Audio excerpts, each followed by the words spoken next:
Good afternoon, ladies and gentlemen. At this time, we would like to welcome everybody to Sabespe's conference call to discuss its result in first quarter 2020. The audio of this conference is being broadcast simultaneously through the Internet on the website of www.sabespe.com.br, where you can also find the slideshow presentation available for download. We inform that all the participants will only be able to listen to the conference during the company's presentation. After the company's remarks are over, there will be a Q&A period. At that time, further instructions will be given. Should any participant need assistance during this conference, please press *0 for an operator.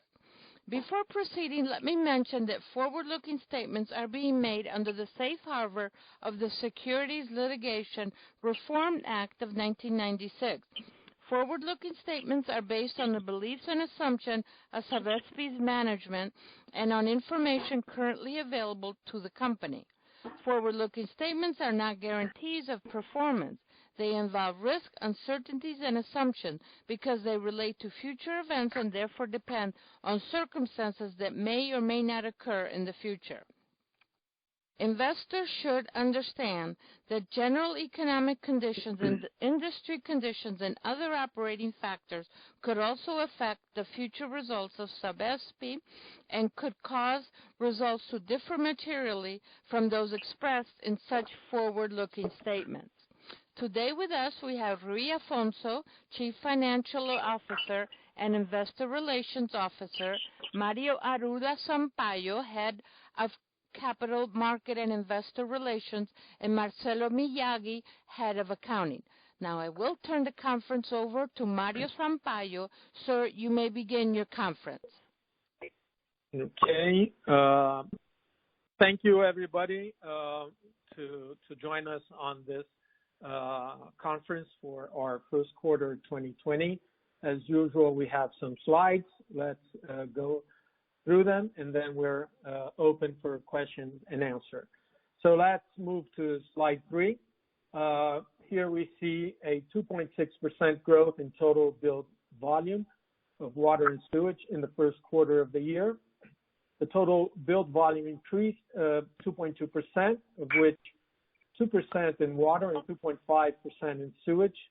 This is compared to the first quarter of 2019 and without considering the municipality of Santo André. The increase was chiefly due to the residential category, which moved up by 2.7%. This is mainly in the metro region of São Paulo, with emphasis on the municipality of São Paulo and Guarulhos. As for the municipality of Santo André, as you remember, we serviced on a wholesale basis up to first quarter 19, and we have been servicing since August 2019 on a retail basis. The drop in billed water volume is natural at the beginning of a retail operations, since the losses in the distribution systems are not recognized by Sabespe. On the other hand, there is a relevant increase in the volume of sewage treatment in Santo André, as we did not operate the system at all before we took over. It was possible also to notice an increase in volume in the residential category in almost all the municipalities operated, and a trend of greater increase in satellite cities, both of São Paulo and in the other cities that are regional centers in the interior land and the coastal lines we operate. Although it is not possible to observe significant impacts on volumes for this quarter due to the isolation measures adopted at the end of March, we noticed a reduction in the volume billed in the industrial and public categories of 2.2% and 1%. The reasons for the effect invoice volumes not being significant due to the isolation is that only the accounts that were read at the end of March would capture this event. Move on to slide 4. Let's discuss our financial results.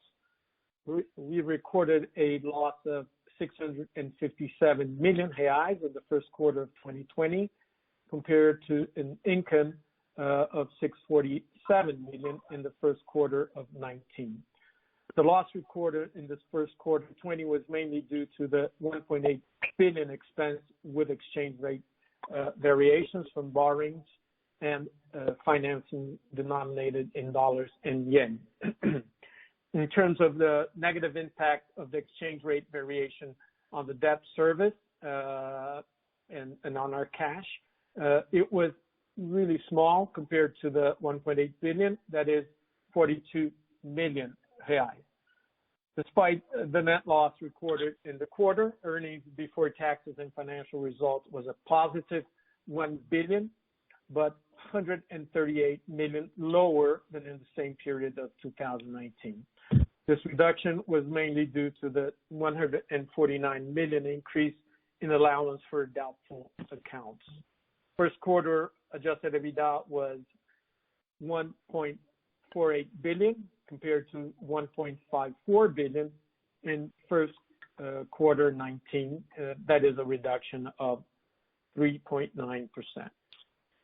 Net operating revenue increased 163 million or 4.2% in the first quarter of 20, from a 3.88 billion to 4.04 billion as a result of the 268 million or 7.6% increase in gross revenue and the 82.1 million or 13.6% decrease in construction revenues. As for cost, administrative and selling expenses and construction costs, there was an increase of 10.9% or 299 million reais. If we disregard the effects of construction costs, the increase was 17.6% or 380 million reais.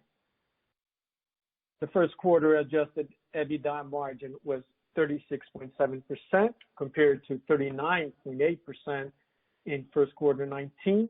The adjusted EBITDA margin of the last 12 months was 41.1%.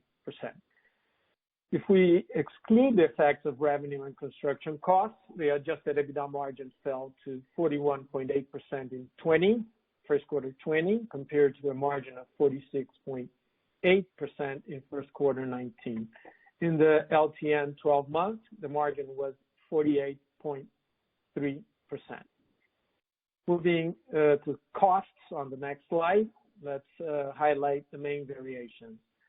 Well, again, as we already mentioned on previous slide, cost, administrative, selling expenses, and construction costs increased 299 million reais or 10.9% year-over-year, first quarter 20.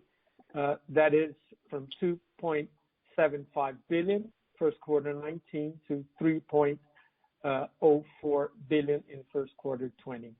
Excluding construction costs and administrative and selling expenses increased 380 million or 17.6%. The main increases were in allowance for doubtful accounts of 149 million, general expenses of 100 million, depreciation and amortization of 72 million, and electricity expenses of 43 million. Here, it's worth noting that delinquency increased by approximately 100 million in the first quarter of 20 compared to December 2019. In addition, expected losses should increase due to the economic stability worsened by the COVID-19 crisis. For a further breakdown of these and other changes in costs, please refer to our press release. Let's move on to slide 6. We quickly summarize the main changes that affected the company's net income in the first quarter of 20 compared to first quarter of 19. As mentioned, net loss totaled 657 million. Net operating revenues increased 163 million. Costs and expenses, including construction costs, increased 299 million. Other operating income and expenses, including equity income, fell 3.2 million. The financial results varied negatively by, as mentioned before, 1.8 billion. And finally, income tax and social contribution varied positively by 633 million due to the tax losses recorded in the first quarter of 20, mainly explained by a worsening in the company financial results. Let's move to slide 7. Here we will comment and highlight some of the social measures implemented by Sabesp due to the COVID-19 pandemic. Considering that the company implemented countless initiatives, we will highlight only some of them, always emphasizing the basic sanitation role played by Sabesp at this moment and this specific health crisis. First initiative is the installation of water in field hospitals. Also, since March 24, we have been cleaning the external areas of numerous health facilities, such as hospitals, those exactly field hospitals, public spaces such as nursing homes, social reception centers, police stations, squares, streets, and others, using reused water with an extra dosage of chlorine. In the metro region, São Paulo region alone, approximately 2,000 cleaning actions were carried out. This action was also extended to other 290 municipalities in the state where we operate, totaling approximately 9,000 cleaning activities. It's important to know that for these activities, we counted on donations of chlorine in sufficient volume to support this action and still carry further out other actions and continued actions. Next initiative is the distribution of water tanks in communities where residents do not yet have a local reservoir in their homes. In total, there were 4,500 water tanks to be delivered. We already delivered 3,800. Around 3,000 units we installed were donated by manufacturers. And Sabesp is the body responsible for organizing the distribution. Another one is we began the installation of wash basins and drinking fountains throughout the state in many places so the population can wash their hands and have quality of water to drink in many areas. There are 65 cities in the interior and coast covered by this program. In the city of São Paulo, 100 wash basins will be installed in the most vulnerable communities, with Sabesp also responsible for executing the hydraulic part, and the structure built by the will be done by the municipality. More than 60 wash basins have already been installed in the metro region of São Paulo, and an additional 160 in the interior and the coastline. And last, the main initiatives we highlighted. Sabesp also participates in the volunteer program for like food and hygiene products.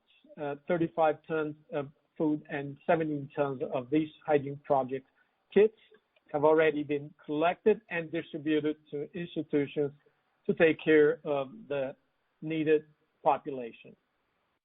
Let's now move to the next slide.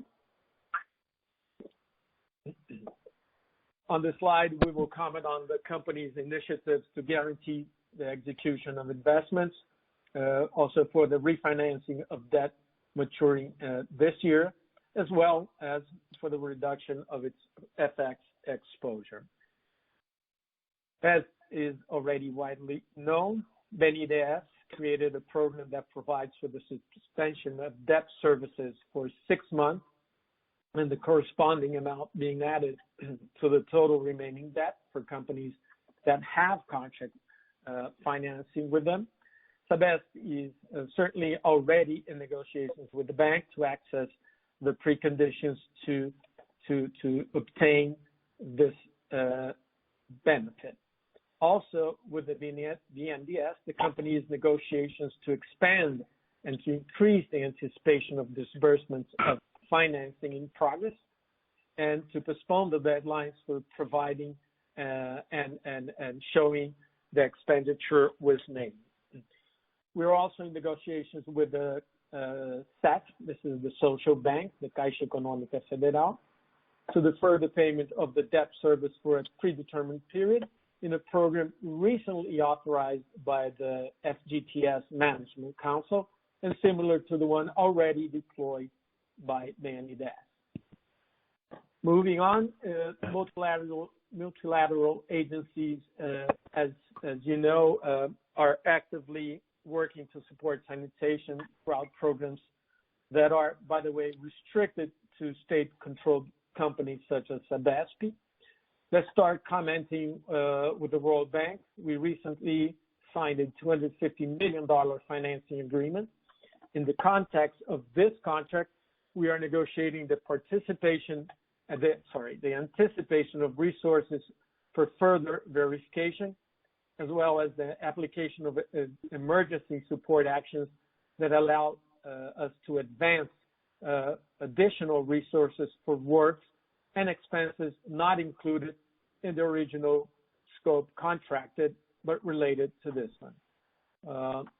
So we have also the IDB, the same for the World Bank, in the context of the recently signed $350 million contract, which has already offered to provide support similar to the expressed by the World Bank. Note, important that these two contracts above, there's a provision that allows the exchange of currency from dollars to reais as we move on with the disbursement.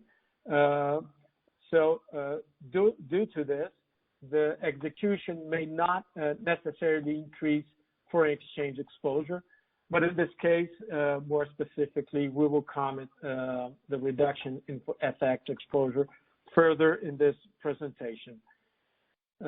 All added, it's premature to predict the exact amount of funds from this initiative that will be secured. We can say that given the magnitude of the amounts involved, it should be a significant number to support our capex execution and also the company's liquidity. We now are going to comment on the debt management aimed at meeting the company's needs for refinancing service in a year marked by a sharp change in market conditions, particularly impacted by the devaluation of the real. We start with the 25th debenture issuance by the company, settled on April 27. The volume reached 1.45 billion reais in one series, remunerated or paying CDI rate at plus 3.6% for a period of 18 months with bullet maturity of principal and interest. Note that this issue was initially scheduled to raise $1 billion by the end of April. With the outbreak of the crisis at the end of March, the market significantly restricted access to investors, leading us and other companies to intensify the demand for liquidity in banks. In this context, the company was not only able to conclude the issue within the initial schedule, that is in April, but also increased the total amount raised by $450 million, in such anticipating the inflow of funds foreseen and planned in its funding and refinancing schedule for this year.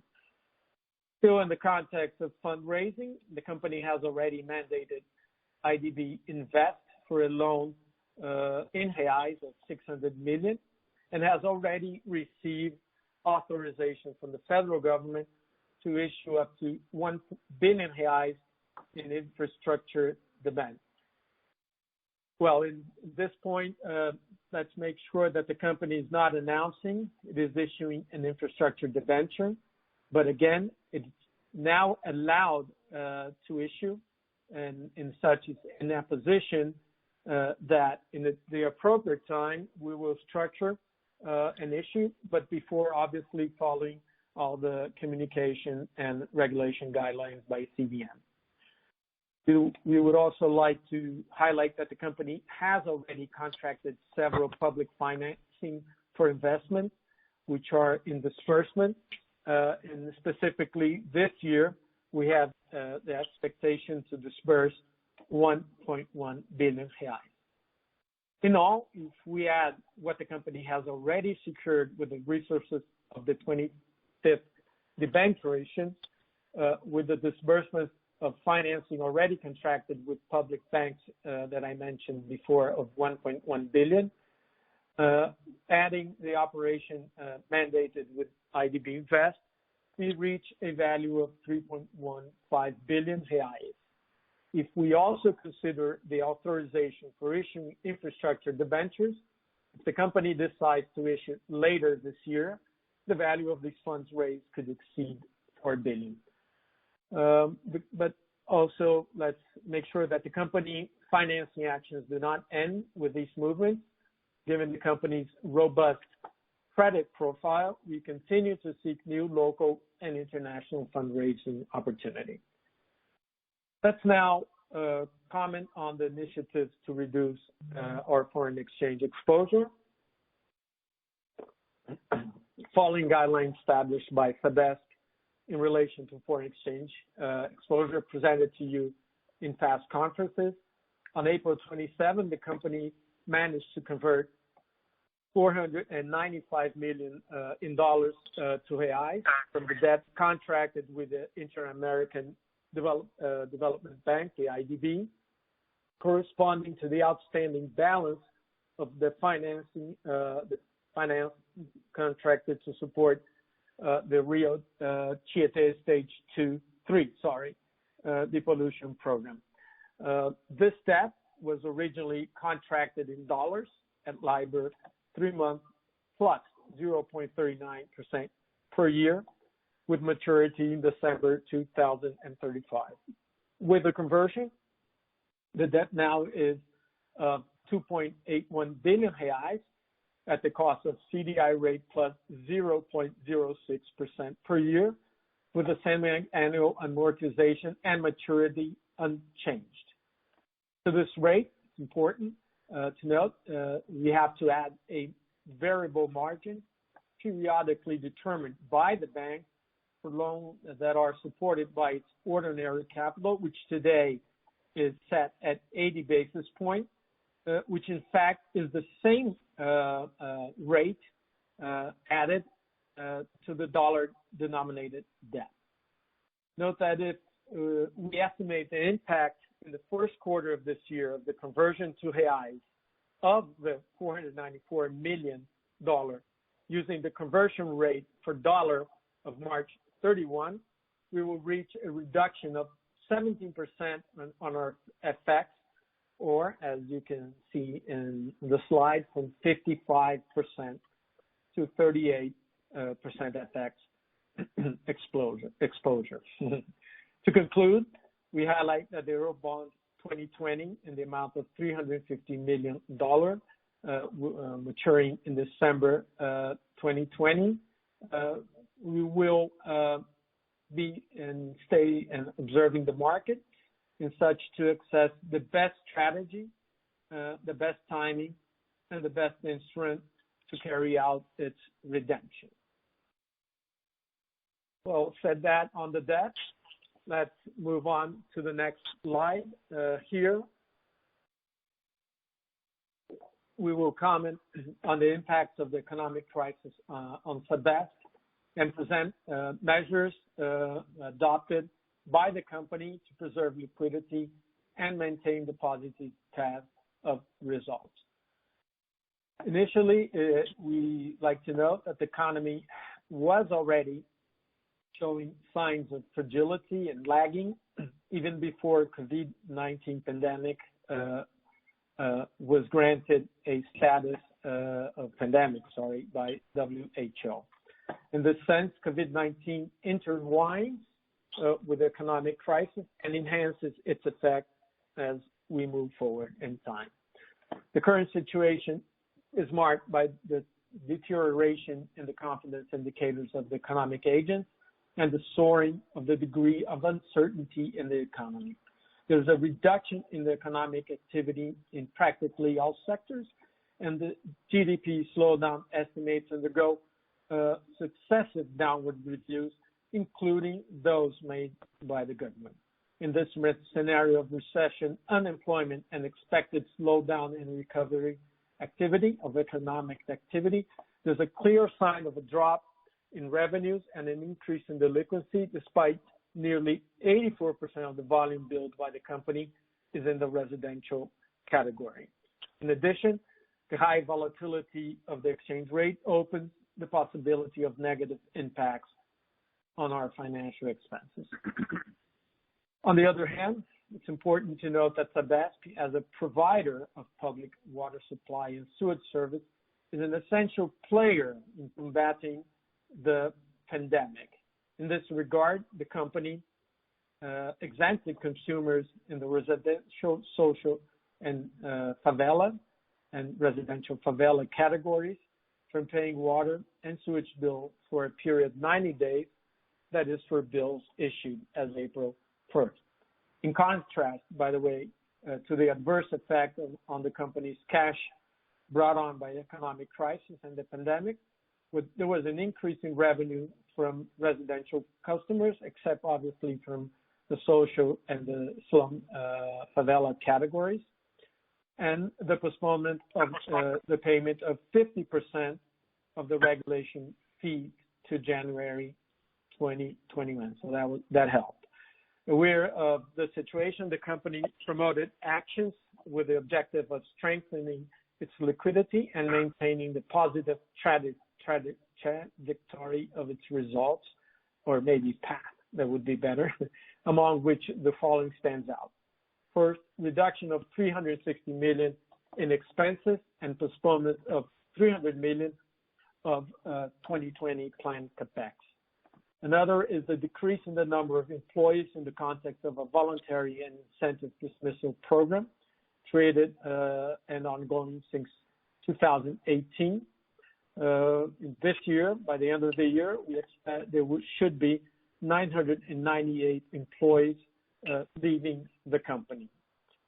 Another is the replacement in the judicial sphere of judicial deposit by surety bonds, which will reduce pressure on our cash outflows.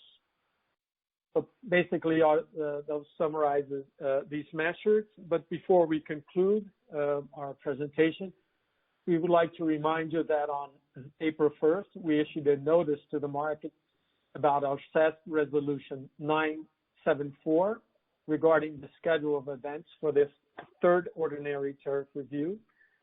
In sequence, on April 14, we also published another notice to the market on the CES Resolution 981 that disclosed the regulatory agenda for 2021 biennium. Following the regulatory schedule, on May 14, the agency published public consultation notices 05-2020 and 06-2020. The first refers to the definition of the methodology to be used in the calculation of the maximum tariff and the tariff structure, and the second addresses the calculation of the weighted average cost of capital. As disclosed by the regulator, the WACC initially proposed is 7.38%, below our current allowed WACC of 8.11%. The company is currently working on the contributions and comments on the published materials, and which our contributions will be sent to our CES by the end of the public consultation period in July 3rd. It's also worth noting that on April 17, our CES published two deliberations that will contribute to mitigate the financial impacts on the company arising from the crisis caused by the COVID. One is Resolution 985 that temporarily postpones payment of the regulation fee, and the other is Resolution 991 which proposes the postponement of the beginning of the 4-year program of research and technological development for innovation in sanitation and services. So those two should give us some help. Well, that concludes our remarks. Now we'll turn into our Q&A session. At this time, I would like to remind everyone that in order to ask a question, you may press star then 1 on your telephone keypad. If you would like to withdraw your question, please press star then 2.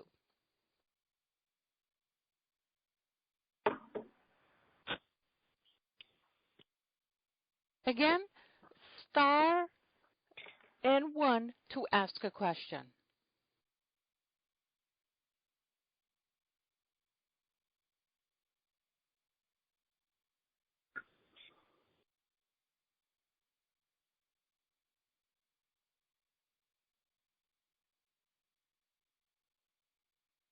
At this time, we have no questions.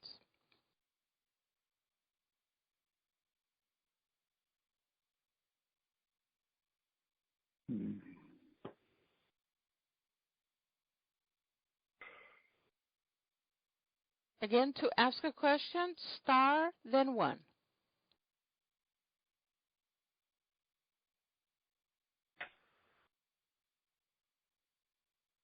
Our first question is from Liliana Yang from HSBC. Go ahead. Hey, hi. Thank you for the comprehensive presentation. Would you mind please giving us a brief overview of how you see the regulator responding to the crisis together with Sabesp? You indicated that they came out with a preliminary WACC, which in my personal view seems low at a 7.38%, right? And you have been suffering from higher delinquency. You have a little bit of demand destruction with a no outcome on the revenue side for now, right? But you do have a rate review that is as early as May 2021. So my question is, do you see this potential delay in the rate review process happening in May, as it did happen in the prior 2 rate reviews for Sabesp? And if you see any changes recently, for the good, for the bad, on the regulatory side, meaning on the approach of the regulator towards the rate review and how they deal with the crisis, which is unprecedented. Any color on that front will be super helpful. Thank you. Lily, it's Rui. Just to start, and maybe Tiberio could give you much color on that if he's on the line, I believe so. Well, on the first side, we have seen from the technical notes, very recent technical notes, the intention we can see through those notes is to hurry the process of the tariff review, and to in the event of complications due to delays related to the COVID, the economic crisis, and so on, and some indications of simplification of parts of the process in order to cope with the targets to conclude the whole process on May 2021. But this is a preliminary approach. But we expected that they will try to make all the efforts in order to conclude it on time, despite all of the problems that we have been suffering, we and the world.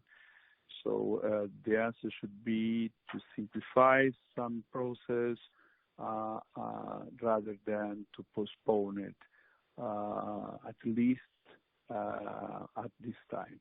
I don't know if Tiba has more comments on it or some perspectives. Yes, Rui, I'm on the call, and I think you summarized it quite well. I don't feel like I could add anything on that, other than we are ready to comply with all schedule already provided with by our FAST. So we are working towards delivering the information as required right now in May.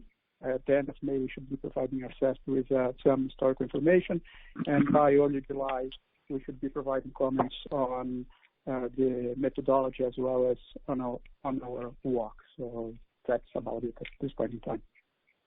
Okay, great. Thank you. And a follow-up question.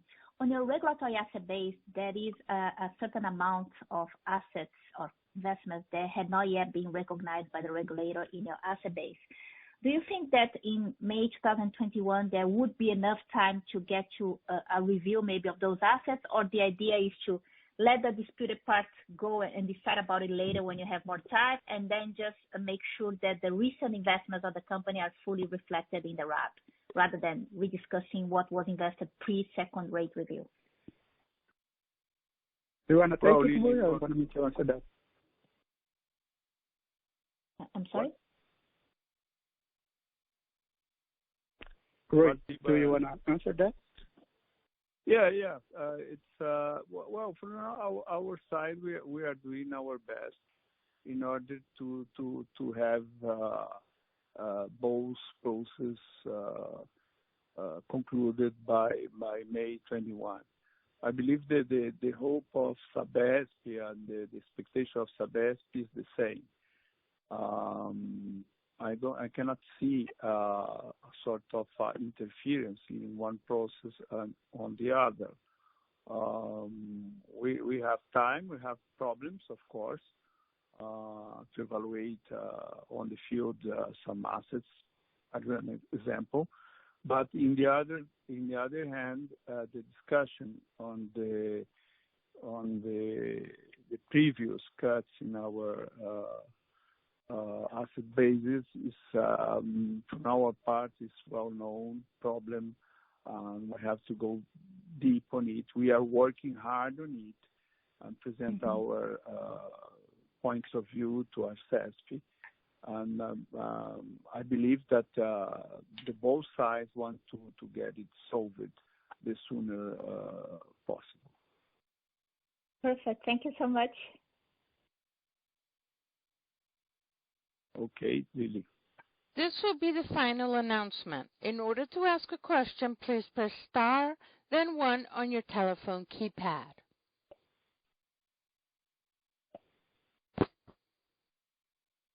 Our next question is from Harry Dassa from WAM. Go ahead. Hey, gentlemen, it's Hassan Doza from Water Asset Management. How are you, Rui, Mario? Good to hear your voice. Yes, doing well, Hassan. Well, listen, question for you, Rui. In the past, we had talked about you had mentioned in terms of the regulatory developments as per the RCESP calendar, there is a process where there is going to be some deliberations into improving the tariff structure for certain customer classes. Like right now, you have some customer classes paying a lot of tariffs and some customer classes paying less, even though they could afford to pay more. So there is some kind of a regulatory process to better align the tariff structure with the customers who can pay, their ability to pay. I'm just wondering, where is that process right now where Sabesp can better align the tariff structure for the various customer classes? If you have an update on that process, would love to hear one, please. Well, Hazam, we are nice to hear you again, and as always, and we are in the middle of the process to review our tariff structure. So we are working hard on it, several issues in parallel, and yes, the time frame is to the end of this year to have it concluded. So we are working on it, and so we have three different, two big movements: the ordinary tariff review, right? The second one is the review of our tariff structure that's in place. We are working on it, discussing with our CESP and preparing our technical notes. And the third is one important point left behind. That's this call 6 billion left behind of our asset base. So the three of them are considered to be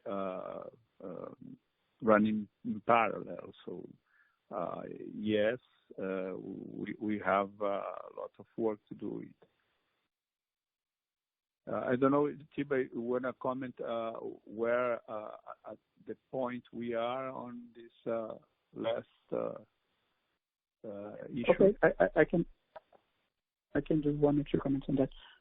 I guess it's important to mention that the methodology that has just been published foresees that we should conclude this work as well as the work on the regulatory ethics code by end of this year. So there should be 1 or 2 months, there should be a few months, I think, before the final calculation of the tariff review, which should occur in May. So we have a tight schedule, but we are working towards delivering our comments, our intelligent comments on that.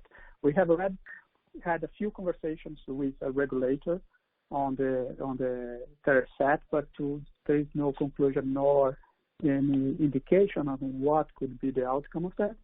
So there is still work to be done, and but we are obviously working with them on anything that will add.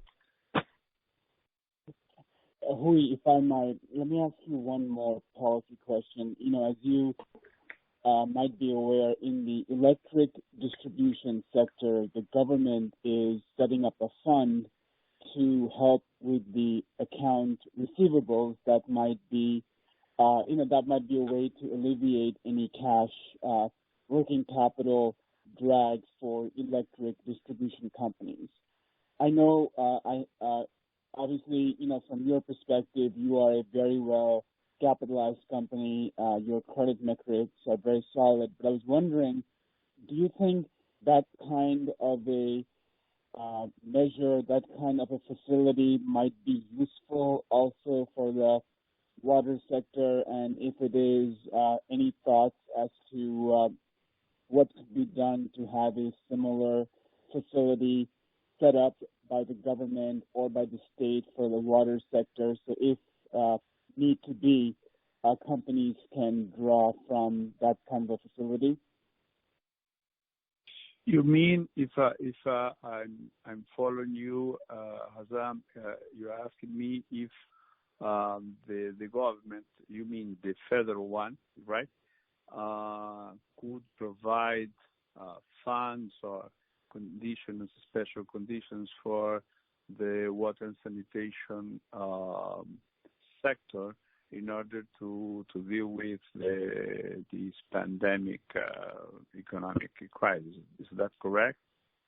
Yes, specifically how the government is helping the electric distribution sector by setting up a facility which can help companies if customers are delay in paying their bills. It's like almost like a facility to help with working capital, things like that for the electric distribution companies. And I was just wondering if such help could be extended to the water industry.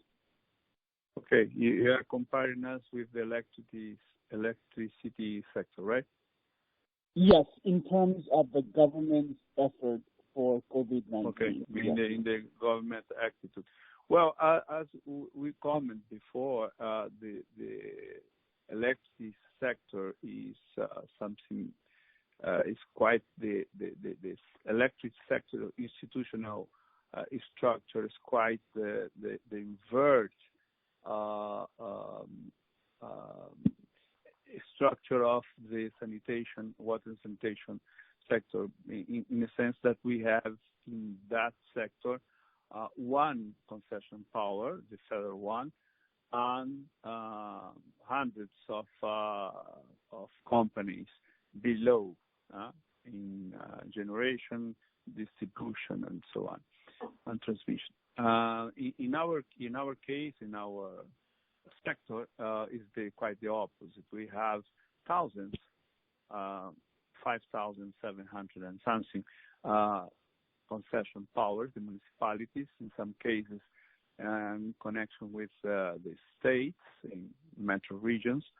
And then we have just one company that is responsible to provide the water and get the sewage and treat it. So we don't see the possibility of the same movement, in a sense that the federal government could provide funds, as they have announced recently, to the whole system in order not to say rise tariff or to compensate the need of rise tariff in the short run due to the pandemic and the crisis and the delinquency.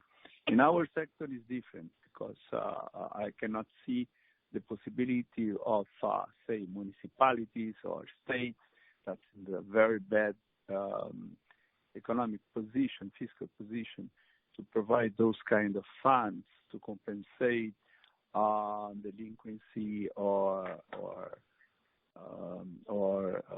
revenues dropping of our companies. But in the other side, we have, and we mentioned during our call, Mario said it, that the multilateral banks and the public banks here, Caixa Econômica, BNDES, IDB, the World Bank, and the IDB, are providing some possibilities to, in order to we get more liquidity during the crisis, or more access to some special lines of financing for, say, water treatment material, example, very concrete. That should be very important. We don't have the evaluation till now, but there are dozens of negotiations that we have taken with those banks that will help us to cross this bad period.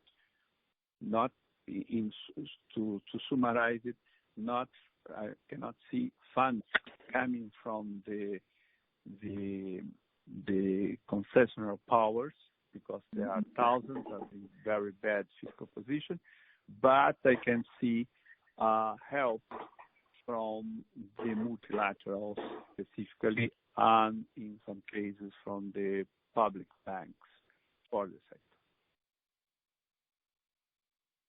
That's helpful. If I can close with one additional question for you, Rui, is can you provide an update on the privatization legislation? Obviously, a lot has changed because of the pandemic, COVID, in the last 2-3 months. So where do you think the privatization legislation currently stands, and what do you think is the time frame to potentially revive that legislative process?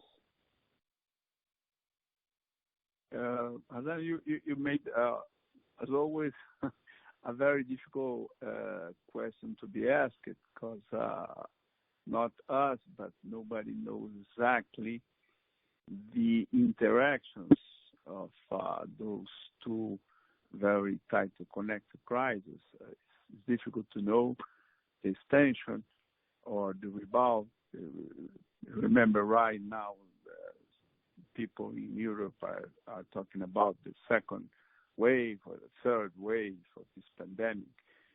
So what we have been done is take the measures immediately in order to constrain our budget, in order to provide more liquidity to create, say, a buffer of liquidity to cross the period that we can see. Of course, we cannot see longer than this year. It's very difficult. As everybody, it's difficult to forecast like that.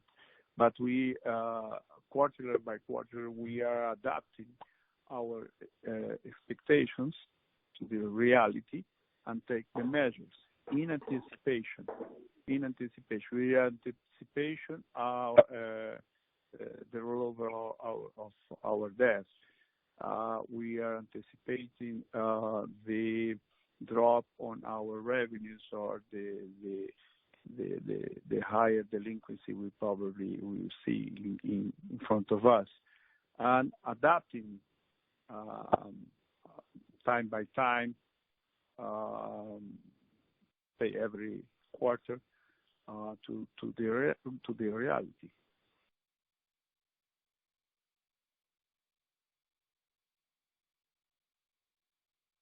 Azam, got it?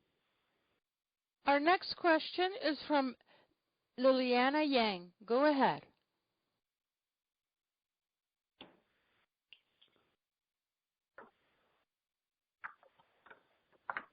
Liliana?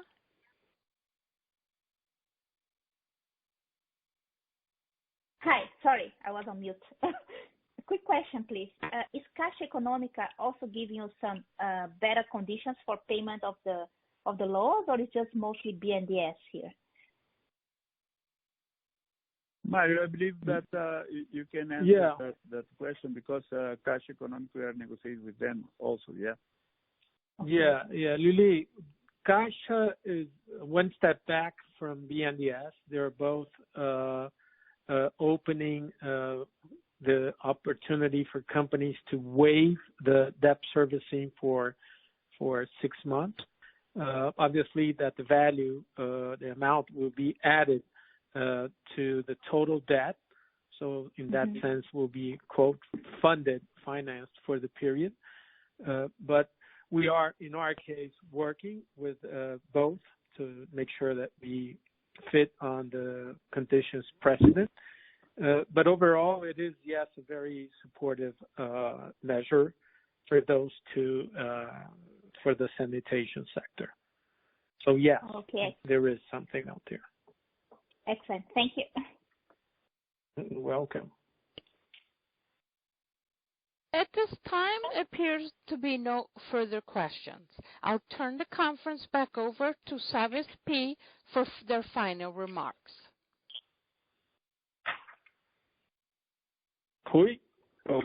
Yeah, I'm here. Okay, we'd like to thank everybody to participate in one more conference call of our results, and a very special one, again, in the middle of a huge crisis, and giving you all the information we have that we are dealing with this crisis, and we are open to questions and to numbers in our IR department. Please contact Mario, Angela, or all the team. We are open 24 hours a day to help you understand better our actions. Thank you very well, and see you next quarter. Bye. The conference has now concluded. Thank you for attending today's presentation. You may now disconnect.